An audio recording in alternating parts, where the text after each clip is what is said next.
राजधानी रांची महानगर की तर्ज पर विकसित हो रही है। वहीं शहर के बीचों बीच कई ऐसे गांव हैं जहां के ग्रामीण आज भी मूलभूत सुविधाओं से वंचित हैं। हातमा और गोंदा गांव के ग्रामीण पक्की सड़क से महरूम हैं। मुख्यमंत्री आवास से महज 1 किलोमीटर दूर वार्ड नंबर 2 में स्थित हातमा और गोंदा गांव है, जहां के ग्रामीणों को एक गांव से दूसरे गांव जुड़ने के लिए अब तक कोई पक्की सड़क नहीं मिल पाई है, जिसकी वजह से स्थानीय लोगों को बड़ी परेशानियों का सामना करना पड़ रहा है। दरअसल दोनों गांवों के बीच योगेंद्र नाथ तिवारी की एक खाली जमीन पड़ी है, जिस पर ग्रामीणों ने अपने श्रमदान से सड़क बनाकर आने जाने का काम कर रहे हैं, जो काफी जर्जर अवस्था में भी है। जमीन मालिक जनहित में रोड के लिए जमीन देने को तैयार है, लेकिन बदले में उचित मुआवजे की मांग की है। को देख रहे अच्छी तरह से कि तालाब की क्या स्थिति है और जिस प्रकार से तालाब का सरकार के माध्यम से जो सुंदरीकरण का जो मुहिम जो चलाई गई थी रांची नगर निगम के द्वारा, तो उसके तहत इस जो तालाब है, इस तालाब का कोई मतलब कि सुध नहीं लिया गया है। जो 362 खाटा का भूमि है वो मेरा निजी प्लॉट है, जिसको मेरे दादाजी स्वर्गवासी जोगेंद्र नाथ तिवारी द्वारा सन 1942 में खरीदा गया था। वो निजी प्लॉट है, उसमें कोई रोड नहीं है।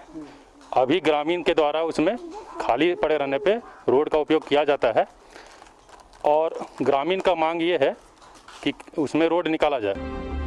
पक्की सड़क नहीं होने का दंश ग्रामीण कई दशकों से झेल रहे हैं, बावजूद ग्रामीणों की समस्या का अब तक समाधान नहीं हो पाया है।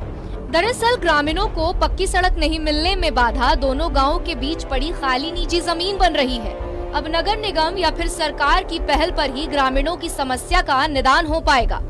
हालांकि ग्रामीणों की समस्या पर नगर निगम के उप महापौर संजीव विजयवर्गीय ने कहा कि ग्रामीणों के साथ बैठकर जल्द समाधान निकालने का प्रयास किया जाएगा।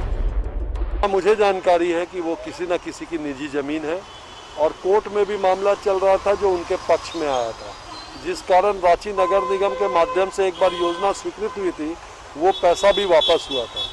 हम लोग लगातार ये प्रयास कर रहे हैं कि जिस जमीन मालिक की वो जमीन है उनसे कोई सेटलमेंट हो जाए। आजादी के 73 साल बीत जाने के बाद भी शहर में कई ऐसे गांव हैं जहां के ग्रामीण मूलभूत सुविधा से अब तक महरूम हैं। ऐसे में जरूरत है कि सरकार को इस पर ध्यान दे, ताकि लोगों को मूलभूत सुविधा से दो चार ना होना पड़े।